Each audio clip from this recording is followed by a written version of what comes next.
Hi everyone, this is from SBIS academy.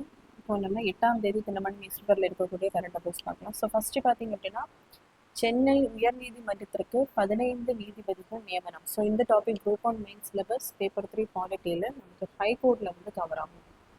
So Chennai உயர்நீதிமன்றத்திற்கு புதிதாக பார்த்தீங்க அப்படின்னா 5 நீதிபதிகள் மற்றும் 10 கூடுதல் நீதிபதிகள். ஸோ 5 நீதிபதிகள் பார்த்தீங்கன்னா permanent judges. So permanent judges வந்து 5 பேர். இது தவிர அடிஷ்னல் ஜட்ஜஸ் பார்த்தீங்க அப்படின்னா 10 பேரை வந்து அப்பாயின்மெண்ட் பண்ணியிருக்காங்க. ஸோ பெர்மனன்ட் ஜட்ஜஸ் வந்து ஆர்டிகிள் 217 அடிப்படையில் வந்து பிரசிடென்டால நியமிக்கப்படுவார்கள். ஸோ பிரசிடென்ட் அதுக்கு முன்னாடி பார்த்தீங்க அப்படின்னா governor plus chief justice of the concern ஹைகோர்ட்டை வந்து கன்சல்ட் பண்ணுவாங்க. ஸோ இதில் ஃபர்ஸ்ட் ஜட்ஜஸ் கேஸ் பார்த்தீங்க அப்படின்னா 1981ஆம் ஆண்டு. இதில் வந்து பிரசிடென்ட் வந்து கன்சல்டேஷன் பண்ணக்கூடியது கன்கரன்ஸ் இல்லை, அதாவது பைண்டிங் கிடையாது அப்படின்னு சுப்ரீம் கோர்ட் வந்து ஜட்ஜ்மெண்ட் கொடுத்துருப்பாங்க. ஸோ செகண்ட் ஜட்ஜஸ் கேஸ் பார்த்தீங்க அப்படின்னா 1993 வந்து சுப்ரீம் கோர்ட் வெர்டிக்ட் கொடுத்துருப்பாங்க. இதில் என்ன குறிப்பிட்டிருப்பாங்க அப்படின்னா பிரசிடென்ட் கன்சல்டேஷன், அதாவது அந்த concern chief justice of high court கிட்ட கன்சல்ட் பண்ணக்கூடியது கன்கரன்ஸ் அப்படின்னு கட்டாயமாக்கியிருப்பாங்க. அதாவது யாரை வந்து சீஃப் ஜஸ்டிஸ் கன்சல்ட் பண்ணும்போது சொல்கிறாரோ அவர் தான் என்ன பண்ணணும் அப்படின்னா ஜட்ஜஸாக அப்பாயின்மெண்ட் பண்ண வேண்டும்.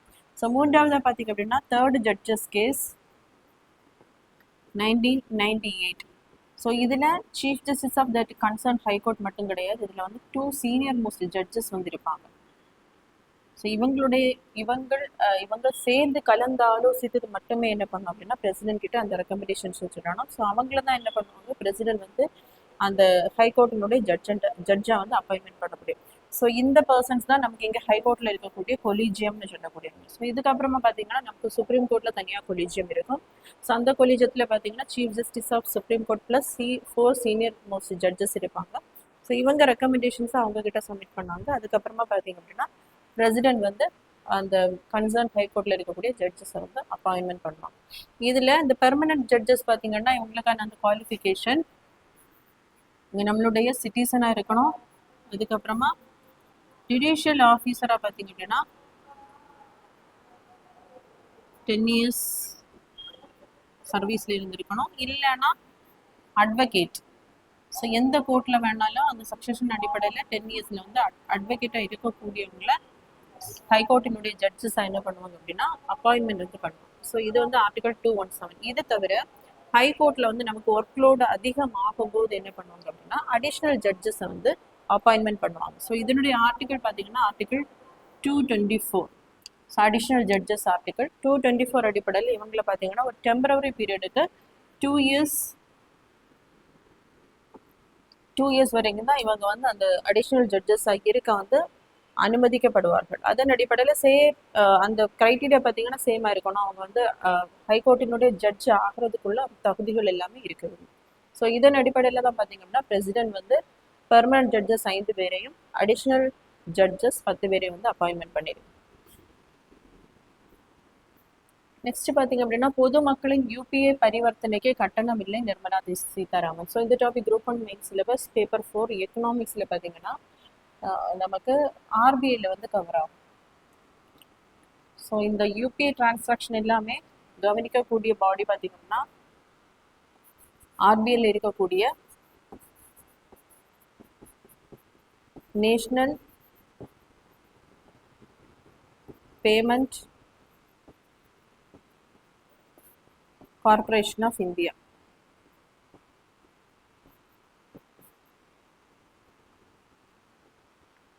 ஸோ இது வரைக்கும் பார்த்தீங்க அப்படின்னா அந்த UPI யூனிஃபைட்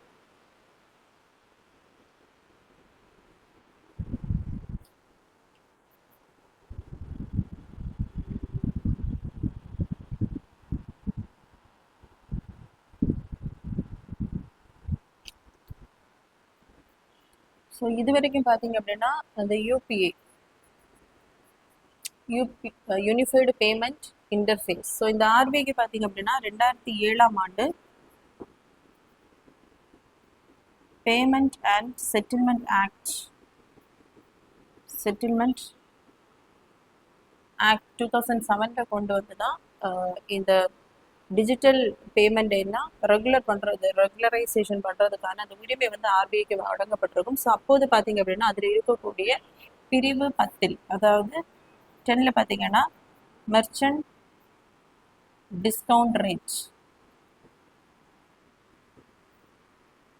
அதாவது இந்த யூபிஐ சர்வீஸுக்கு பார்த்தீங்க அப்படின்னா வணிகர்கள் கிட்ட இருந்து அந்த எம்டிஆர்னு சொல்லக்கூடிய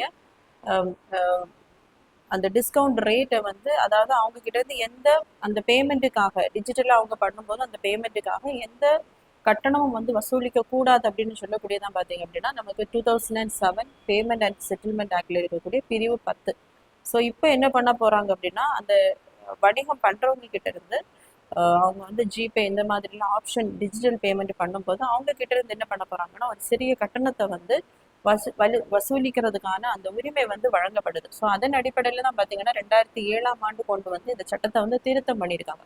ஸோ இதில் என்ன சொல்லப்பட்டிருக்கு அப்படின்னா நார்மல் மக்களுக்கு இந்த திருத்தமானது பொருந்தாது. அதாவது ட்ரேடிங் வணிகம் பண்ணக்கூடியவங்களுக்கு மட்டும்தான் பார்த்தீங்கன்னா அந்த யூபிஐ பண்ணும்போது அவங்களுக்கு வந்து கட்டணம் வசூலிக்கப்படும் அப்படிங்கிறத உறுதிப்படுத்தியிருக்காங்க.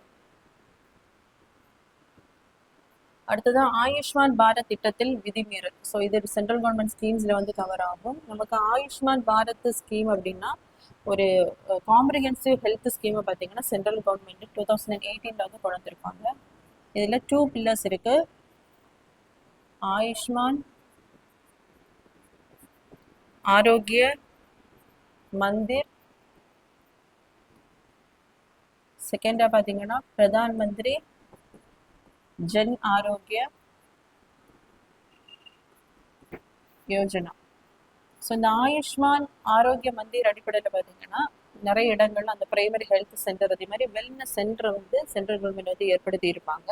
ஸோ 2வது பில்லரான அந்த பிரதான் மந்திரி ஜன் ஆரோக்கிய யோஜனையில் பார்த்தீங்கன்னா secondary and tertiary health service வந்து காம்ப்ரிஹென்சிவா இதுக்கு பார்த்தீங்கன்னா 5 lakhs வரைக்கும் ஒரு ஃபேமிலிக்கு வந்து கவர் ஆகக்கூடிய அந்த ஹெல்த் இன்சூரன்ஸ் வந்து வழங்கியிருப்பாங்க. இதில் பார்த்தீங்கன்னா நிறைய ஹாஸ்பிட்டல் இதில் இன்க்ளூட் பண்ணியிருப்பாங்க. எந்தெந்த ஹாஸ்பிட்டல்ஸ்ல எல்லாம் இந்த திட்டங்கள் வந்து அப்ளிகபிள் ஆகும்.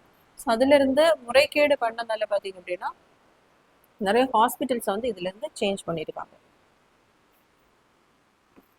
அடுத்து பார்த்தீங்க அப்படின்னா முதல்வர் குறித்த அவதூறு பேச்சு, திமுக எம்எல்ஏ மீது உரிமை மீறல் விசாரணைக்கு உத்தரவு. ஸோ இந்த topic group 1 main syllabus paper 3 பாலிட்டியில் ஸ்டேட் லெஜிஸ்லேச்சரில் வந்து கவர் ஆகும். ஸோ ஆர்டிகிள் 194 அடிப்படையில் பார்த்தீங்க அப்படின்னா ஸ்டேட் லெஜிஸ்லேச்சரில் இருக்கக்கூடிய ஒரு எம்எல்ஏஸ்க்கு வந்து அவங்களுடைய பவர்ஸ் என்ன, ப்ரிவிலேஜஸ் என்ன, இம்யூனிட்டிஸ். ஸோ எந்த கோர்ட்டுமே அவங்க பேசக்கூடியது என்ன செய்யக்கூடாது, வழக்கு பதியக்கூடாது, அவங்களுக்கான அப்போ அந்த பேச்சுரிமை ஃப்ரீடம் ஆஃப் ஸ்பீச், அதுக்கப்புறமா பார்த்தீங்க அப்படின்னா அவங்களுக்கு நிறைய சலுகைகள் வந்து வழங்கப்படும். இதெல்லாமே ஆர்டிகிள் 194 வந்து சொல்லப்பட்டிருக்கு. அது மட்டும் இல்லாமல் பார்த்தீங்க அப்படின்னா அவங்களுடைய அந்த சலுகைகளை அவங்க வந்து மீறும்போது, ஸோ ரீசெண்டாக பார்த்தீங்க அப்படின்னா எம்எல்ஏ வந்து முதல்வரை பற்றி ரொம்ப அசிங்கமாக அவதூறாக வந்து வெளியில் வந்து பேசியிருப்பாரு. அதன் அடிப்படையில் அவங்க மேலே ப்ரிவிலேஜ் மோஷன் கொண்டு வர்றதுக்கான அந்த உரிமையும் ஸ்டேட் லெஜிஸ்லேச்சருக்கு வந்து வழங்கப்பட்டிருக்கு. அதன் அடிப்படையில் தான் பார்த்தீங்க அப்படின்னா முதல்வர் குறித்து அவதூறு பேச்சு பேசி திமுக எம்எல்ஏ மீது உரிமை மீறல் விசாரணைக்கு உத்தரவு வந்து அளிக்கப்பட்டோம். அடுத்ததா வெற்றி தரை விற்பனையகம் மின் வணிக தளம் தொடக்கம். ஸோ நெசவாளர்களின் தயாரிப்புகளை சந்தைப்படுத்தும் நோக்கில் பார்த்தீங்கன்னா கோ ஆப்டஸ் வெற்றி தரை விற்பனையகம் மற்றும் மின் வணிக தளத்தை வந்து தமிழ்நாடு அரசு தொடங்கியிருக்காங்க. ஸோ நமக்கு நேஷனல் ஹேண்ட்லூம் டே, தேசிய கைத்தறி தினம் ஆகஸ்ட் 7ஆம் தேதி பின்பற்றப்படுகிறது. ஸோ அதன் அடிப்படையில் பார்த்தீங்க அப்படின்னா இந்த நிகழ்ச்சியானது இதை முன்னிட்டு இந்த விற்பனையகம் மற்றும் மின் வணிக தரத்தை தொடங்கி வைத்து அதற்கான நிகழ்ச்சியும் வந்து நடைபெற்றிருக்கு. இதில் பார்த்தீங்கன்னா ஆல்ரெடியாக தமிழகத்தில் 15 கைத்தறி ரகங்கள் பார்த்தீங்கன்னா புவிசார் குறியீடு வந்து பெற்றிருக்கு. அதையும் என்ன பண்ணியிருக்காங்க அப்படின்னா வெளியிட்டிருக்காங்க. ஸோ இந்த ஜியோகிராஃபிக்கல் டேக் பார்த்தீங்கன்னா நமக்கு கொடுக்கக்கூடியது ministry of commerce and industry.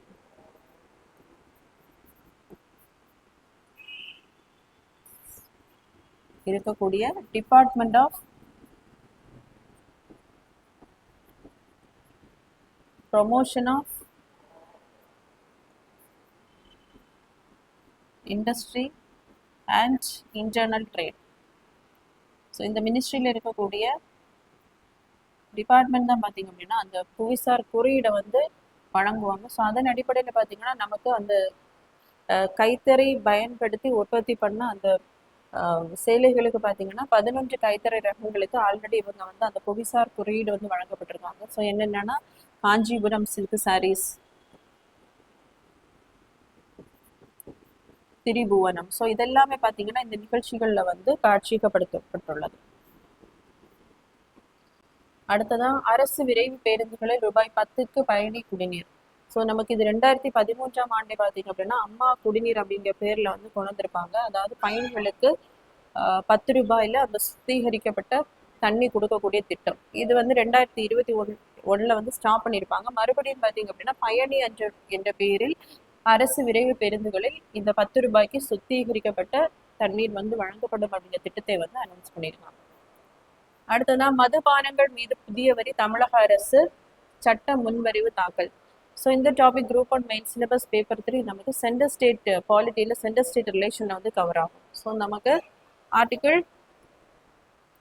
246 அடிப்படையில் பார்த்தீங்கன்னா 7th ஷெட்யூலில் எந்தெந்த வரிகளை வந்து மாநிலங்கள் அவங்க வந்து சட்டம் கொண்டு வந்து பெற்றுக்கொள்ளலாம் அப்படிங்கிறது நமக்கு 7th ஷெட்யூலில் வந்து குறிப்பிடப்பட்டிருக்கு. அதன் அடிப்படையில் வேல்யூ ஆடட்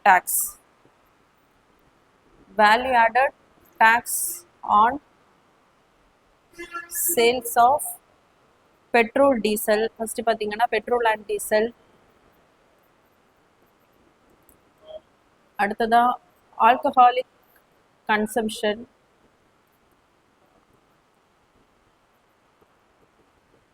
ஸோ இதுக்கப்புறமா பார்த்தீங்கன்னா டர்பைன் மோட்டார். இதுக்கெல்லாமே பார்த்தீங்க அப்படின்னா மாநிலங்களே அதற்கான வரிகளை வந்து அதாவது வேல்யூ ஆடட் டேக்ஸை வந்து கலெக்ட் பண்ணி கொள்ளலாம். ஸோ இதை எல்லாமே என்ன பண்ணியிருப்பாங்க, இது தவிர நிறைய அந்த டேக்ஸ் எல்லாமே ஜிஎஸ்டிக்குள்ள கொண்டு வந்திருப்பாங்க. ஸோ இதில் பார்த்தீங்க அப்படின்னா இந்த ஆல்கஹாலிக் கன்சப்ஷனுக்கு அந்த வரிகளை வந்து போடக்கூடியவங்க வந்து ஸ்டேட் லெஜிஸ்லேச்சர். ஸோ இந்த வரிகளில் பார்த்தீங்க அப்படின்னா ஒரு செஸ் வரியை புதிதாக கொண்டு வருவதற்கான அந்த அரசு சட்டம் முன்வடிவு தாக்கலை வந்து நம்மளுடைய ஸ்டேட் லெஜிஸ்லேச்சரில் வந்து கொண்டு வந்திருக்காங்க. ஸோ இந்த செஸ் வரி அப்படிங்கிறது ஏதாவது ஒரு பர்டிகுலர் விஷயத்துக்காக தான், ஒன்று ஹெல்த் இம்ப்ரூவ்மெண்ட் பண்ணுறதுக்காக, எஜுகேஷனுக்காக தான் மாநில அரசால் என்ன பண்ண முடியும்னா ஒரு டாக்ஸுக்கு மேலே அதிகமாக இந்த செஸ் வரியானது கலெக்ட் பண்ணப்படும். ஸோ இப்போ பார்த்தீங்க அப்படின்னா இந்த ஆல்கஹாலிக் கன்சம்ஷன் டேக்ஸில் தான் பார்த்தீங்கன்னா எக்ஸ்ட்ராவாக செஸ் வரியை போட்டு, இது எதுக்காக அப்படின்னா சுற்றுச்சூழல் மற்றும் சமூக நல தீர்வை அப்படிங்கிற அந்த சுற்றுச்சூழலை பாதுகாப்பதற்காக தான் இந்த வரியை வந்து செஸ் வரியை வந்து போட்டிருக்காங்க. ஸோ என்ன அப்படின்னு பார்க்கும்போது கண்ணாடி மற்றும் அந்த நெகிழ்வு கழிவுகளால் மதுபான கொள்கலன்களை முறையாக மறுசுழற்சி செய்வதற்காகவும், அதே மாதிரி அதை பாதுகாப்பான முறையில வந்து அப்புறப்படுத்துவதற்காகவும், அதே மாதிரி மது பழக்கத்திற்கு அடிமையானவர்களுக்கான மறுவாழ்வு மற்றும் மதுபான அழகு கொள்கலன்களை முறையாக அப்புறப்படுத்தாமல் ஏற்படும் அந்த மோசமான சுற்றுச்சூழல் அபாயங்களை வந்து எடுத்துரைக்கும் விழிப்புணர்வை கண்டக்ட் பண்றதுக்காகவும் தான் பார்த்தீங்க அப்படின்னா இந்த ஆல்கஹாலிக் கன்சம்ஷன் வேல்யூ ஆடட் டாக்ஸ்ல பார்த்தீங்கன்னா எக்ஸ்ட்ராவா ஒரு செஸ் வரியை வந்து கொண்டு வர போறாங்க. ஸோ இதன் அடிப்படையில் நமக்கு 2006ஆம் ஆண்டு பார்த்தீங்க அப்படின்னா தமிழ்நாடு மதிப்பு கூட்டு வரி சட்டம் வந்து முன்னாடியே இந்த வேல்யூ ஆடட் டாக்ஸுக்காக அரசு வந்து கொண்டு வந்திருப்பாங்க. அதை சட்ட திருத்தம் பண்ணி இதுல என்ன பண்ண போறாங்க அப்படின்னா செஸ் வரியையும் எக்ஸ்ட்ராவா போட போறாங்க. நெக்ஸ்ட் பார்த்தீங்க அப்படின்னா பாகிஸ்தான் சவுதி துருக்கி கூட்டு பாதுகாப்பு ஒப்பந்தம். ஸோ இந்த topic group 1 main syllabus paper 3 international world international லெவலில் வந்து கவர் ஆகும். ஸோ 3 நாடுகளில் அதாவது பாகிஸ்தான், சவுதி மற்றும் துருக்கி நாடுகள் பார்த்தீங்கன்னா ஒரு கூட்டு ஒப்பந்தம் வந்து போட்டிருக்காங்க. ஸோ என்ன அப்படின்னு பார்க்கும்போது எந்த ஒரு நாட்டின் மீது நடத்தப்படும் தாக்குதலும் மற்ற நாடுகளின் மீது, அதாவது 3 நாடுகளில் அந்த தாக்குதல் நடத்தப்படும் போது ஒரே நாட்டில் அந்த தாக்குதல் நடத்துவதாகவே என்ன பண்ணுவோம்னா கருதப்படும். அதன் அடிப்படையில் மாறி மாறி என்ன பண்ணுவாங்கன்னா அவங்களுக்கு ஹெல்ப் பண்ணுவாங்க. ஸோ இதனுடைய அந்த ஒப்பந்தம் பார்த்தீங்க அப்படின்னா மக்கா கூட்டு பாதுகாப்பு என்ற பேரில் வந்து போடப்பட்டுள்ளது.